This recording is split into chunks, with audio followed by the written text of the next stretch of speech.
They mocked his forbidden Brig trick until it stopped a 3,000-man Banzai charge cold. Saipan, June 27th, 1944. Time, 2:18 a.m.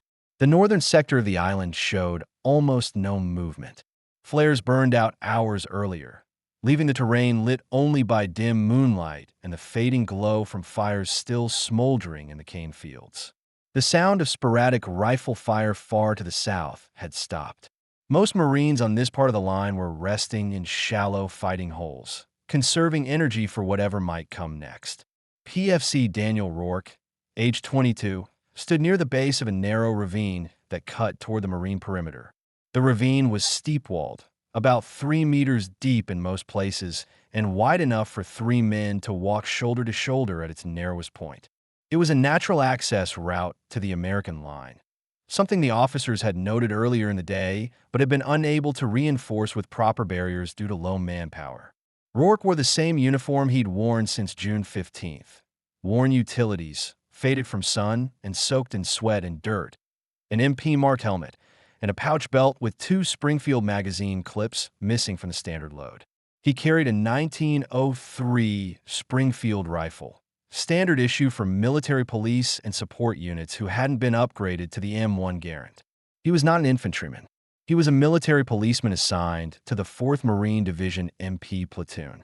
His job on Saipan was originally behind the lines, controlling prisoners, preventing looting, keeping supply areas organized, escorting captured Japanese soldiers to rear holding areas, and ensuring discipline within Marine units.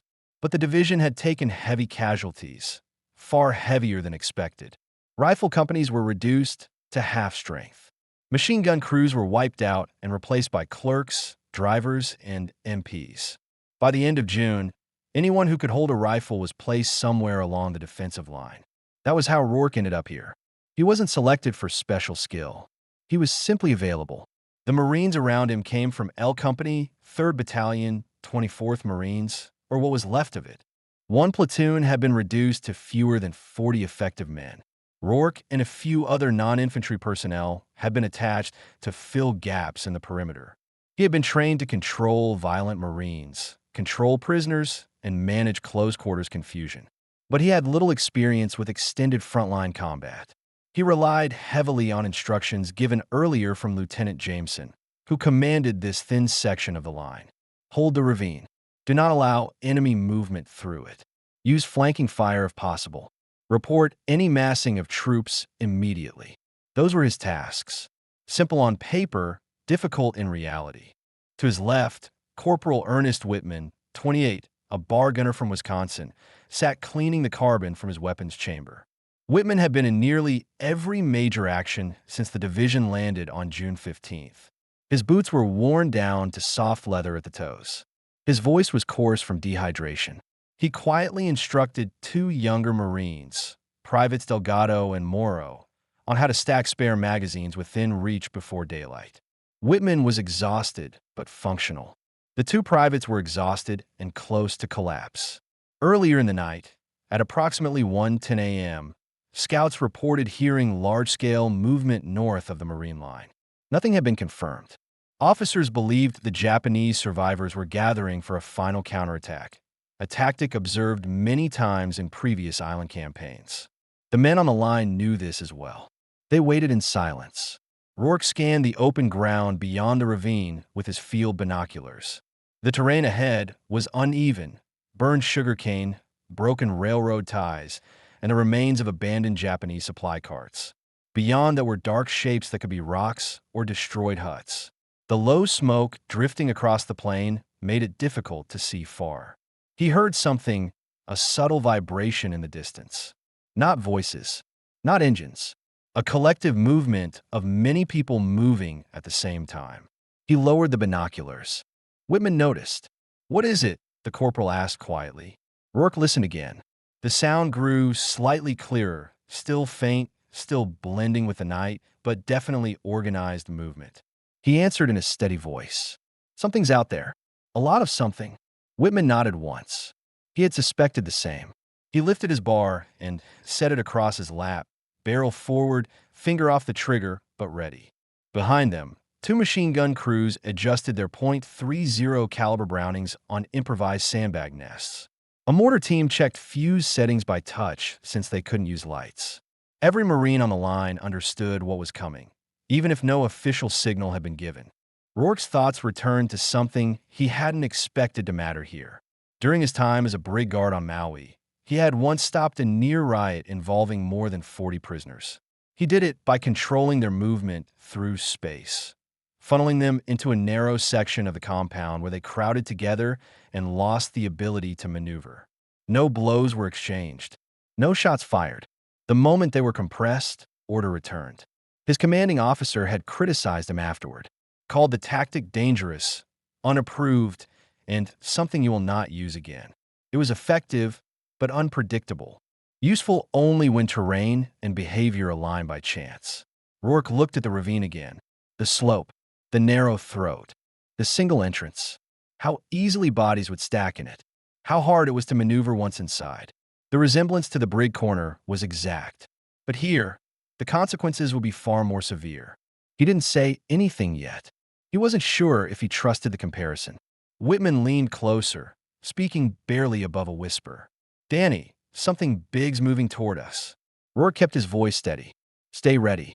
They'll hit soon." A flare rose far to the west, illuminating part of the plain for a brief moment. In that flash of white light, Rourke saw what he had been listening to. A massive formation moving in the direction of the ravine. More men than any single company could stop by fire alone. He lowered the binoculars. The final Japanese attack was coming, likely the largest of the campaign. Rourke's job was simple: hold a ravine that could not be allowed to fall. He adjusted the strap of his rifle, took a slow breath, and prepared for the night to break wide open. By the time the Japanese movement reached a steady, rhythmic pace in the distance, the Marines along the ravine had settled into their positions. But Daniel Rourke remained standing, eyes fixed on the darkness ahead. The tension of the moment forced old memories to the surface, memories he rarely talked about. The nickname Brig Rat had followed him since his first months with the 4th Marine Division MP platoon. Some Marines treated him like any other. Others saw him as someone who spent too much time guarding prisoners and not enough time fighting with rifle companies. In the infantry culture of the Pacific, respect was earned by frontline action, and military policemen rarely had the opportunity to prove themselves in that way. Rourke understood the comments, but didn't react to them. His job had been different from infantry work. He handled men who were violent for reasons that did not involve the enemy. Drunken fights, stress breakdowns, personal conflicts that escalated, or Marines who had disobeyed orders during chaotic moments. Every man in the brig was a Marine who had reached a breaking point. The MPs had to control them without killing them. That required restraint, reading behavior, and knowing how to de-escalate situations with limited force. Before the war, Rourke had worked as a junior deputy sheriff in a small Colorado county. His responsibilities had included breaking up fights in bars, calming disputes between hostile neighbors, and escorting prisoners through tight corridors. Those experiences taught him how people behave when they are afraid, angry, or pushed into confined spaces. That background had been the main reason he was assigned to MP duty instead of a regular rifle company after boot camp. When the division landed on Saipan, the MP platoon's workload multiplied. They processed hundreds of captured Japanese soldiers, often confused, wounded, or resistant. They patrolled rear areas, broke up arguments in crowded rest zones, and transported prisoners through chaotic supply routes. But the most demanding assignment was the temporary brig, a fenced compound of Quonset huts built inland to hold Marines who needed separation from their units. The brig rarely stayed calm. 3 days into the Saipan operation, the incident happened, the one that created his reputation. 39 Marines were being held after fistfights, drunken incidents, or disobedience during the initial beachhead chaos. When one prisoner attempted to stab another with a sharp, intense stake, an immediate chain reaction began. Men shoved, shouted, and formed into groups.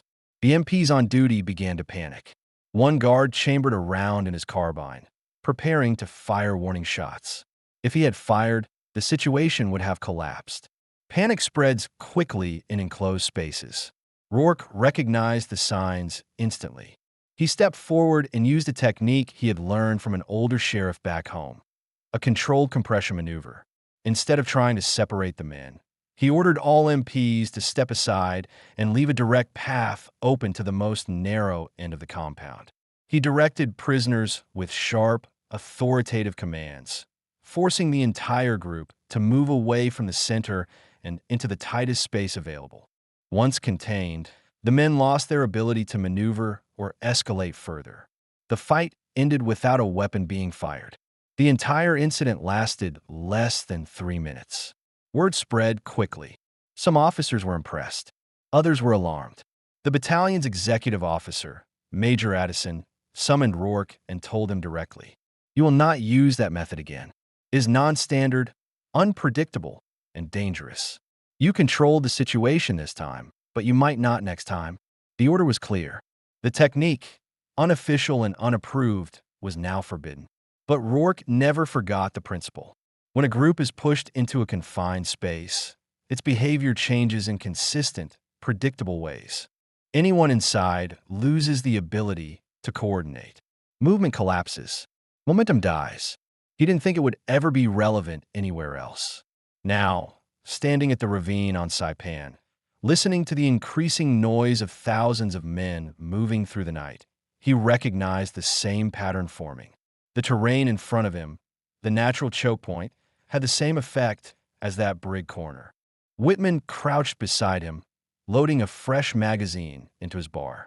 "Hey, Brig Rat," Whitman said quietly, using the nickname without insult. "Ever handled anything like this back home?"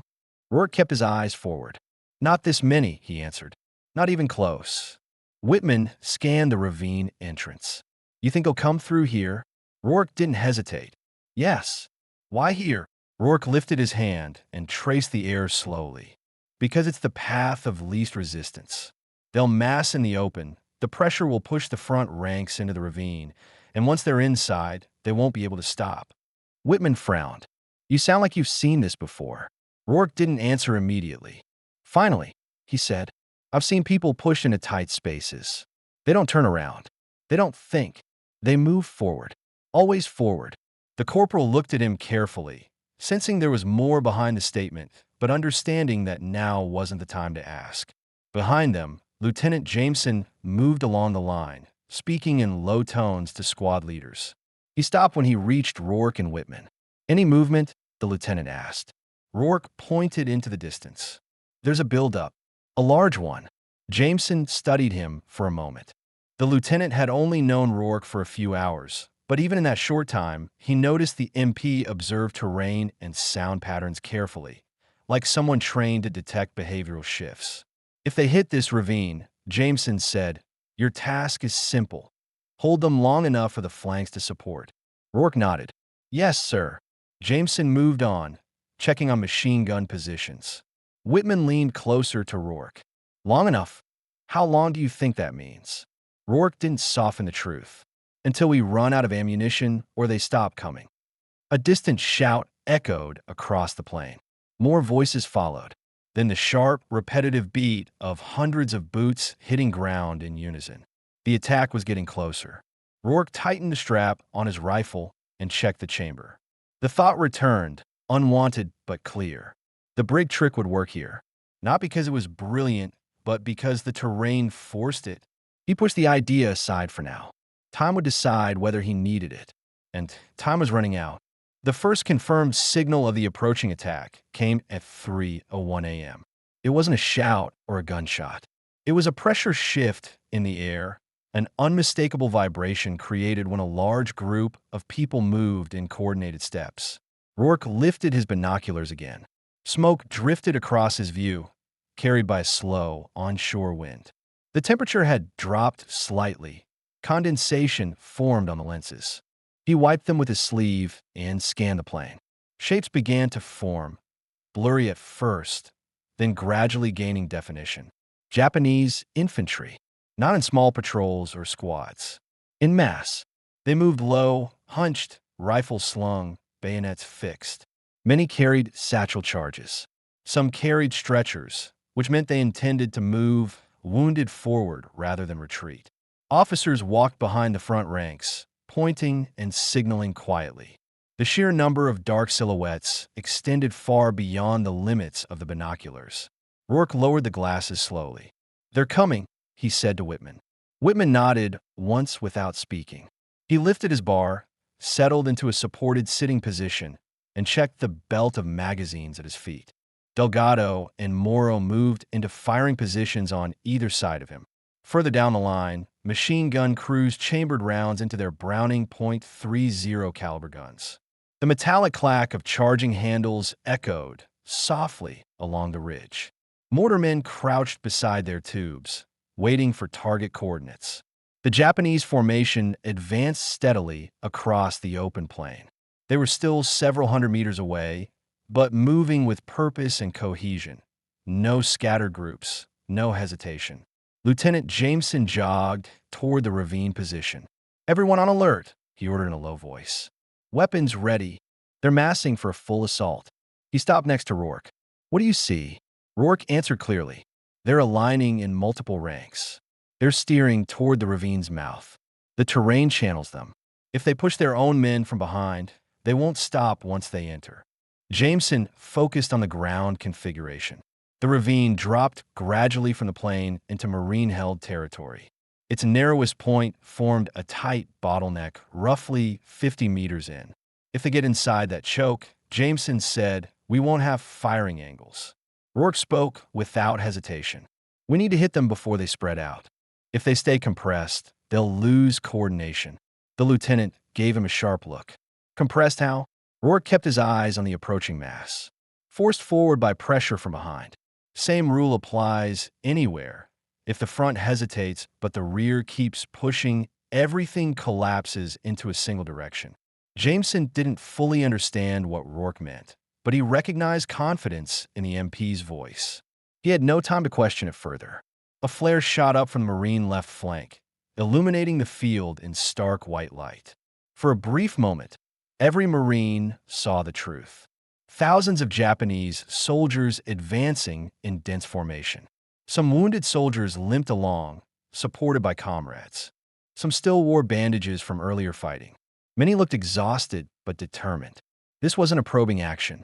This was a full-scale Banzai charge, the kind intelligence had warned about. Whitman tightened his grip on the bar. "This is it," he said quietly. The first line of Japanese troops began running. Then the second. Then the entire mass accelerated. The sound changed from a rumble to a uniform pounding of feet. Rourke looked at the ravine entrance with absolute clarity. It was the path that offered the least resistance. He spoke calmly. "Sir, once they reach that entrance, their direction is locked. They won't spread out. They'll funnel themselves." Jameson turned sharply. "Funnel?" "Yes, sir," Rourke said. "They'll enter here whether they want to or not." The lieutenant considered the terrain one more time. Then he made his decision. "All guns on the ravine approach. Hold fire until they close in." The order passed down the line. Machine gunners lowered their sights. Riflemen leaned into their pits. Mortar crews adjusted their elevation for short-range fire. The Japanese assault force broke into a full sprint. War cries rose in coordinated unison. Sharp, loud, controlled, not chaotic. The officers had timed the wave carefully. The front was now pushing hard. Rear ranks shoved forward without slowing. Rourke felt the ground vibrating lightly beneath his boots. He remembered the Brig. He remembered the moment when the mass of prisoners had lost individual control and moved as one body into the compressed corner. He looked at the ravine again. This was the same geometry, scaled up, deadly, uncontrolled. Whitman spoke without taking his eyes off the approaching wave. "Danny, tell me what happens when 3,000 men hit a space only wide enough for 50. Rourke answered quietly, voice steady. "They can't stop." The Japanese front ranks reached the first slope leading into the ravine. The Marines waited for the order. Rourke adjusted his footing, settled his rifle into his shoulder, and prepared for the impact he knew was coming. The night that had been silent an hour earlier was now seconds away from exploding. The first Japanese assault elements crossed the threshold of the ravine at 3:19 a.m. The timing matched the scouts' earlier warnings almost perfectly. The front ranks tripped over uneven ground, corrected themselves, and kept moving. Their momentum was strong, driven by the surge of troops behind them. Lieutenant Jameson stood 10 meters from the ravine mouth, issuing rapid directions to his squad leaders. His face remained calm, but his voice carried urgency. Shift machine guns to the ridgeline positions. I want crossfire. Gunners hurried to reposition. Sandbags were dragged. Tripods were adjusted. The Browning guns were placed at slight downward angles so they could sweep the width of the ravine without hitting the Marines posted near the entrance. Jameson turned to Rourke. MP, what's your assessment? Rourke kept his eyes on the advancing mass. They're committed. The rear ranks are pushing the front forward. They can't turn. They can't break formation. The terrain is doing the work for us. Jameson didn't fully understand the behavioral logic behind that statement, but he recognized the truth in what he was seeing. The Japanese soldiers were funneling naturally into the ravine, even though some officers were signaling for a wider push. The terrain forced the outcome. The lieutenant looked at the ravine walls, sharp, steep, 20 feet high in some places. He nodded decisively. Do it. Rourke took a single step forward. His voice carried across the Marine line. Leave the center open. Don't block their entry. Channel them in. Some Marines hesitated. This command violated their instinct. Every man wanted to throw everything they had at the open gap immediately. But Jameson reinforced the order. Listen to him. Hold positions. Sectors on the left and right only. The Marines complied. Machine gun teams on the left slope opened fire first, cutting into the edges of the advancing formation. Bullets struck the outer ranks, causing the soldiers behind them to veer inward. Men trying to escape the incoming fire were forced directly toward the ravine entrance. Exactly as Rourke predicted, more Marines on the right flank added fire. The compression increased. Bodies collided. Momentum forced the attackers forward. The Japanese formation folded inward like water being forced through a narrow pipe. Not symbolic, not artistic, but mechanically precise. The ground dictated every step they took. The first 100 enemy soldiers entered the ravine. Rourke's voice rose above the gunfire. Hold the center. Wait for my call. Whitman steadied his bar, watching the ravine choke point. The Japanese troops were now shoulder to shoulder, pushing deeper, tripping over rocks, stepping on fallen comrades, unable to adjust their spacing. Once a critical density was reached, Rourke gave the order. Center guns, fire.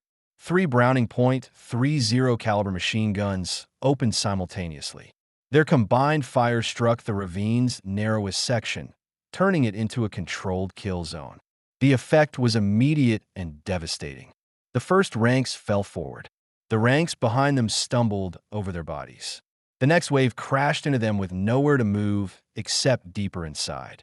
The momentum of thousands behind forced all movement in one direction, forward into confined space. No soldier in the front could stop or retreat, even if he wanted to. The compression was absolute. Lieutenant Jameson looked at Rourke, realization hitting him. You're using a confinement technique. Rourke didn't look away from the ravine. Yes, sir. Like the Brig. Yes, sir. Jameson nodded once. There was no time for debate. It was working. The machine gunners fired in controlled bursts to prevent overheating. Whitman shouted over the noise. They're piling up. They can't climb out. Rourke confirmed with a quick glance. The ravine walls were too steep. Attempts to scale them failed under flanking fire. Anyone who tried to break left or right was hit by Marines positioned above. The Japanese officers attempted to redirect the assault, but the pressure of thousands of bodies behind them overrode individual decisions. Once trapped, the formation behaved exactly as Rourke had predicted from his experience with violent prisoners. When confined, a group loses independent control. Reaction collapses into a single force direction. Movement becomes automatic, not coordinated. But this time, the scale was far beyond anything he had handled before. Jameson moved to the mortar team. Drop rounds on the rear ranks. Force them tighter. The mortarmen adjusted their tubes. Rounds thumped out, detonating behind the main assault force. The explosions pushed survivors forward, adding more pressure to the ravine entrance. Rourke didn't need to give additional orders. Everything was happening as terrain and mass behavior dictated. He simply monitored the flow.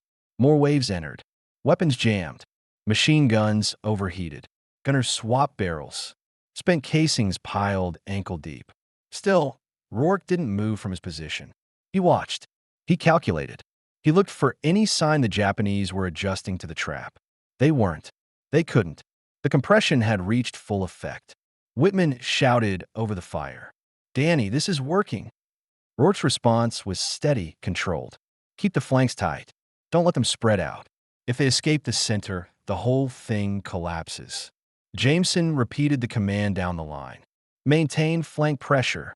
Do not lose the walls." The ravine became a choke that absorbed the full force of the mass charge. The Japanese formation, once advancing with coordinated discipline, now functioned as a single, trapped body. The forbidden Brig trick, once used on 40 Marines, was now being applied to thousands of enemy soldiers. It wasn't elegant. It wasn't doctrinal. It wasn't something any manual would ever recommend. But it worked, and the night was far from finished. The ravine became a battleground of confined movement and collapsing momentum. The first wave had been stopped, but the larger assault continued to push forward from the open plain. Thousands of Japanese soldiers, regular infantry, engineers, medics, lightly wounded stragglers, were advancing whether they chose to or not. The pressure behind the front ranks removed any ability to change direction. From 3:20 a.m. to 6:11 a.m., the Marines held the line under constant strain. 3:26 a.m., first overload.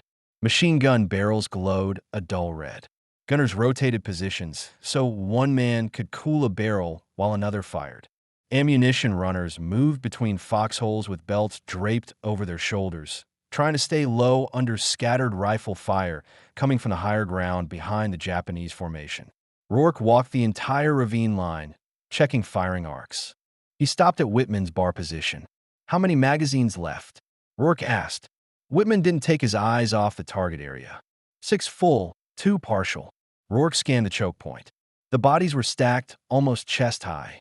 Riflemen had to adjust their aim upward to hit targets climbing over the mass. "Shift fire to the upper third," Rourke instructed. "Anyone climbing over becomes the new front." Whitman nodded and adjusted. Behind the ravine, the plain echoed with more movement. Another wave was entering the area. Soldiers who had been further back earlier in the night and were now being pushed forward by officers with swords drawn. 3:54 a.m., mortar shift. The mortar crews received a new order from Jameson. Drop round behind the most densely packed rear ranks. The goal was not to kill every attacker. The goal was to increase compression. 2 rounds landed short. The third landed perfectly, detonating just behind a group of officers. The explosion forced more troops inward. Those still standing tried to escape sideways, but had no space. They were funneled directly toward the ravine by the terrain and the pressure from behind. The choke tightened further.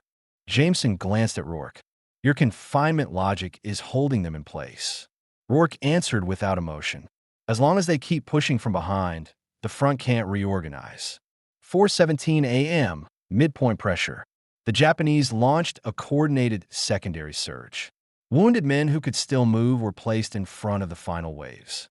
Officers shouted orders to force all remaining units to advance regardless of injuries or fatigue. The result was a flood of bodies entering the ravine. Some fell immediately and created new obstacles. Others tried to climb the ravine walls, slipping on dust and loose volcanic rock. But every attempt to escape the funnel was stopped by flanking fire. 2 Marines on the left slope shouted for a barrel change.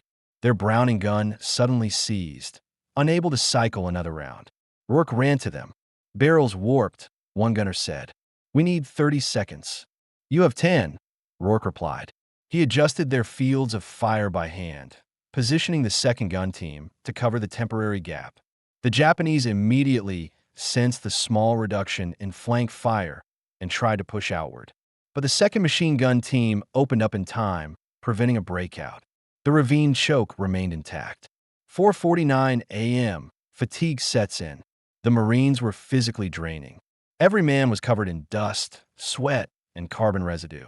Some had blood on their sleeves from dragging wounded comrades to safety. Voices were hoarse from shouting over gunfire. Rourke's own hands shook slightly every time he reloaded his Springfield, not from fear, but from sustained adrenaline. He forced himself to focus on motion patterns, where the next surge would go, where bodies were piling too high, where climbing attempts needed suppression. Whitman called out, "Danny, they're trying to stack the bodies as steps." Rourke saw it immediately. The attackers were attempting to climb the growing pile to escape the choke. "Shift elevation 2 degrees higher," Rourke ordered to all nearby crews. "Aim at chest height of anyone climbing over the top." Machine gunners adjusted. Anyone trying to climb was cut down instantly. The choke held firm. 5:23 a.m. Final brigade surge. A final organized push emerged from the northern plain. Reserve infantry. Medical staff forced into combat. Officers with pistols. Non-combat personnel holding makeshift weapons. Jameson's voice carried across the line. "Stand firm. This is their last consolidated push." The Japanese rear ranks pressed with maximum force. The entire mass surged forward as a single unit. At this moment, the ravine was at full capacity. Rourke's eyes remained fixed on flow patterns. He recognized a critical detail. The surge was accelerating toward collapse. If the Marines didn't hold for the next few minutes, the Japanese could spill out the sides and overwhelm the weakened flanks. He shouted, "All guns, maximum suppression, no gaps, no rotation until I say." The Marines obeyed instantly. Machine guns fired nonstop. Bars launched precise bursts. Riflemen shot methodically, conserving what ammunition remained. The sound became constant. No pauses, no staggered bursts. Just sustained fire onto a single concentrated zone. 6:11 a.m. Silence. The pressure broke.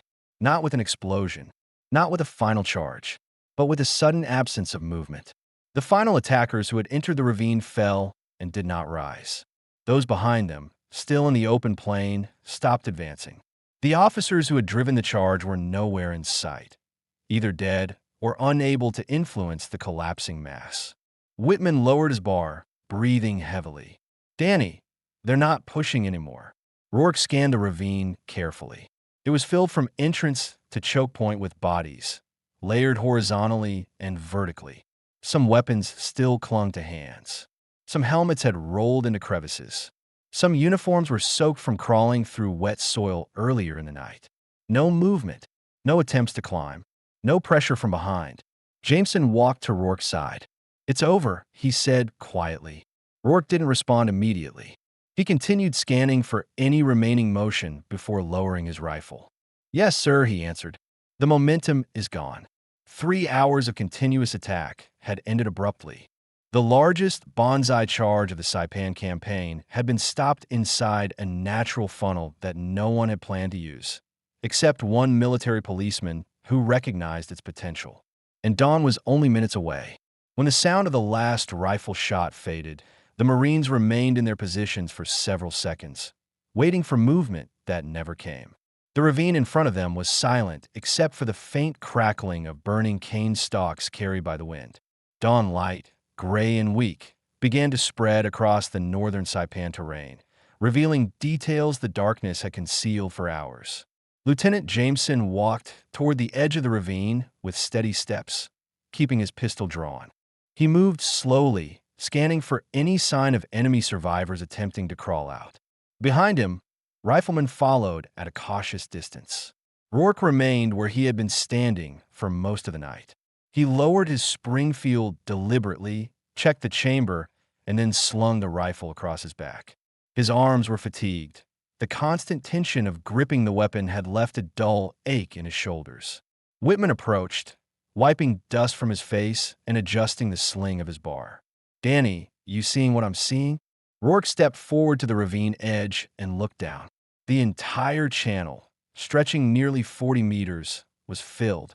Bodies lay in layers, some collapsed sideways, others pressed forward by those behind them. Equipment was scattered throughout. Arisaka rifles, bayonets, wooden ammunition boxes, and torn satchel charge bags. Some men had fallen with their rifles still at their shoulders. The scale was difficult to process at once. The terrain had forced the dead into a compact, almost uniform arrangement. Jameson exhaled slowly. They tried to climb, he noted, pointing to scratches along the ravine walls. They didn't get far. Rourke examined the marks, hands repeatedly slipping on loose volcanic dust, boots all scraping for traction, but finding none. The slope angle had been too steep, exactly as he had anticipated. The flanking fire had ensured that no climbing attempt succeeded beyond a few feet. The lieutenant turned to him. MP, you predicted this. How? Rourke didn't embellish. I've seen large groups lose control when pushed into confined spaces. It happened once in the Brig back on Maui. Same pattern, same pressure. Jameson raised an eyebrow. But this was thousands of enemy soldiers, not prisoners. Behavior under pressure follows the same rules, Rourke explained.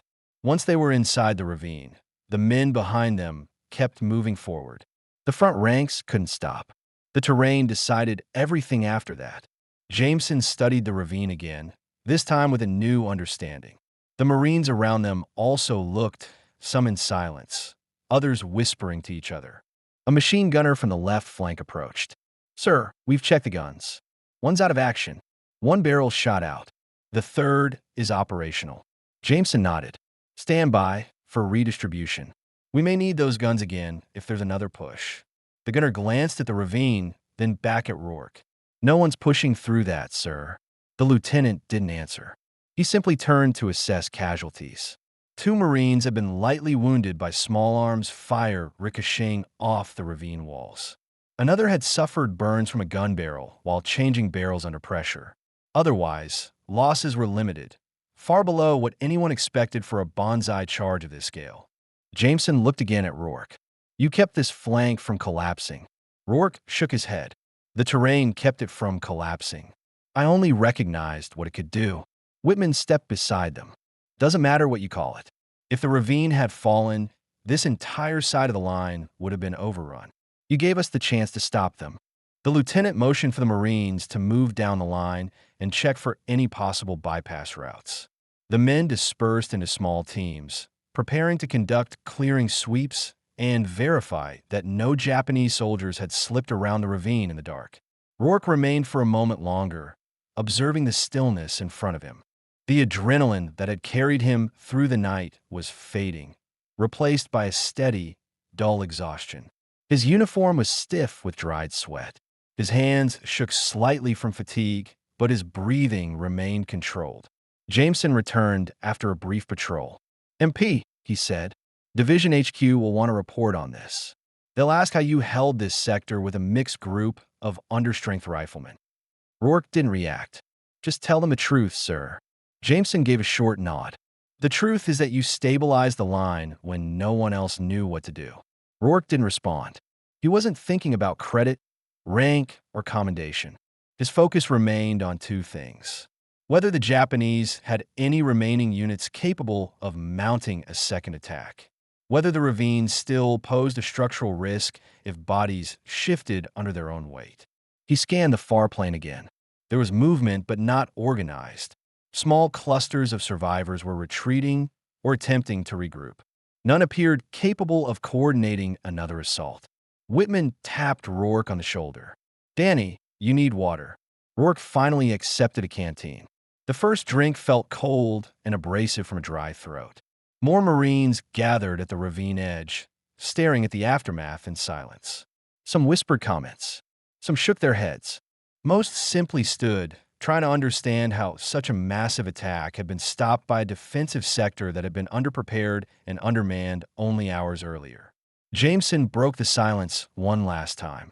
This position holds because of what you did. Rourke answered quietly. The position held because they couldn't move the way they needed to. He paused, scanning the terrain once more. And because we didn't let them spread out. The lieutenant understood the deeper meaning.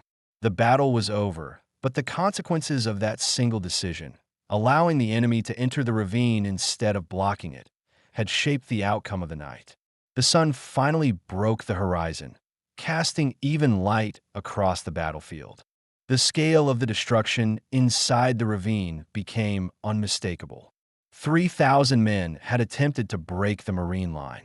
The terrain and the defense had stopped them within a single confined channel.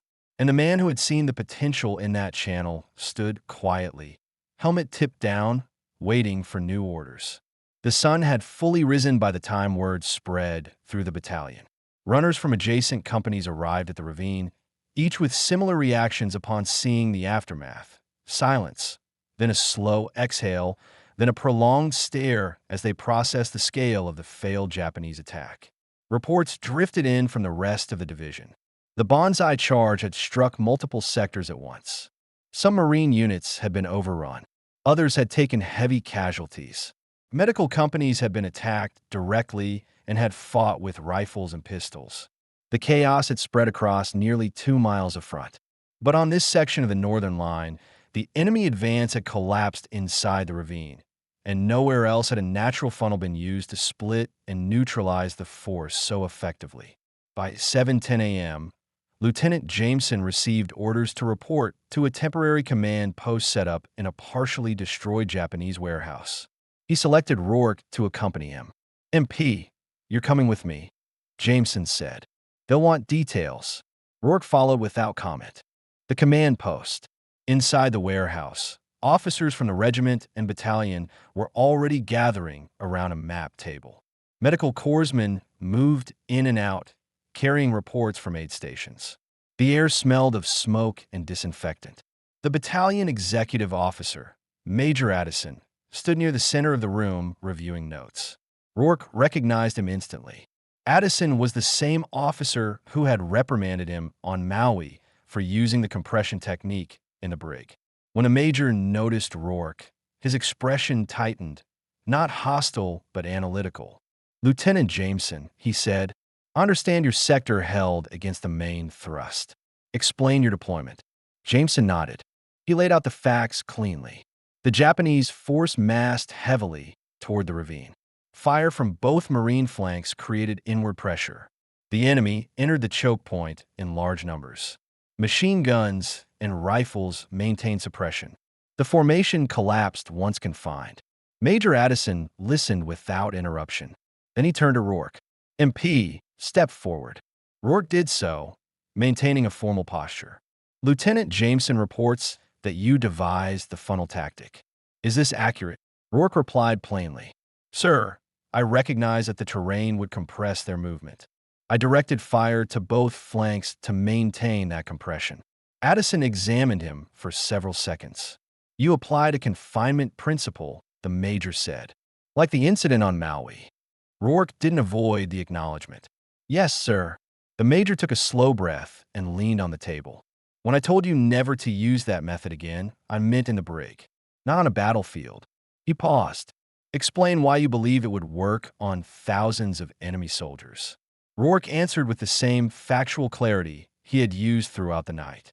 "Because groups under pressure behave predictably. When movement is restricted and force is applied from behind, individuals lose the ability to choose direction. The entire mass moves one way. The ravine created the same conditions as the Brig corner. I only used what the ground allowed." A captain standing nearby muttered. "It stopped 3,000 men." Addison dismissed the comment with a slight gesture, but the point was already clear. The major straightened. "MP, step outside for a moment." Rourke obeyed. He waited near the entrance of the warehouse, while officers inside discussed the implications. He didn't try to listen. He simply leaned against a wall, adjusting the chin strap of his helmet, feeling fatigue settle heavily into his legs. Whitman found him minutes later. "They grilling you?" Rourke shook his head. "Just asking questions." Whitman smirked slightly. "Well, if they don't like your answers, tell them the rest of us will vouch for you."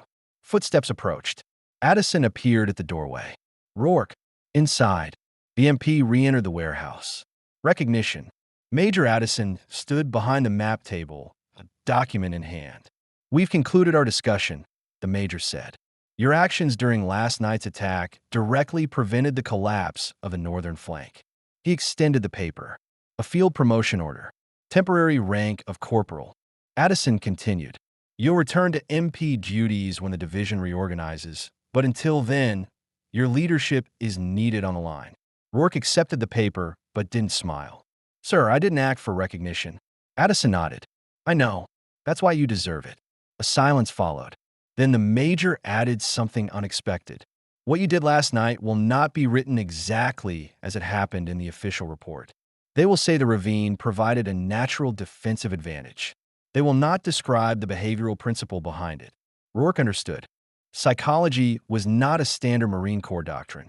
But, Addison continued, "the men who were there know the truth." He gestured to Jameson and Whitman. "And that matters." Back to the ravine. Rourke left the command post shortly after the briefing. He walked back toward the ravine where Marines were beginning cleanup operations, removing ammunition, checking for wounded, and preparing to clear the bodies after engineers arrived. The sun was fully up now, giving the battlefield an unfiltered clarity. Whitman joined him again, standing quietly at his side as they surveyed the terrain. "Danny," Whitman said, "that trick of yours, the one they told you not to use, it saved every man in this sector." Rourke didn't respond. He studied the steep ravine walls, the narrow choke point, and the packed masses below. After several seconds, he said simply, "Terrain and pressure did it, not me." Whitman shook his head. "Someone had to see it." The two men stood in silence as engineers arrived with stretchers and ropes to begin the long process of clearing the ravine. A final note. Jameson approached, hands folded behind his back. "Corporal Rourke," he said, using the new rank for the first time, "the division will move forward in a few hours. We need you rested. You'll take first sleep rotation." Rourke nodded. He removed his helmet and wiped his forehead with the sleeve of his uniform. His eyes were tired but alert. He had been awake for nearly 20 hours. As he stepped away from the ravine, Jameson said quietly, "What happened here will follow this division for a long time. You should know that." Rourke answered, "I only did what the situation required." Then he walked back toward the Marines, preparing defensive adjustments for the next phase of the campaign. The battle was over, but the consequences of his decision would stay with them long after Saipan was declared secure.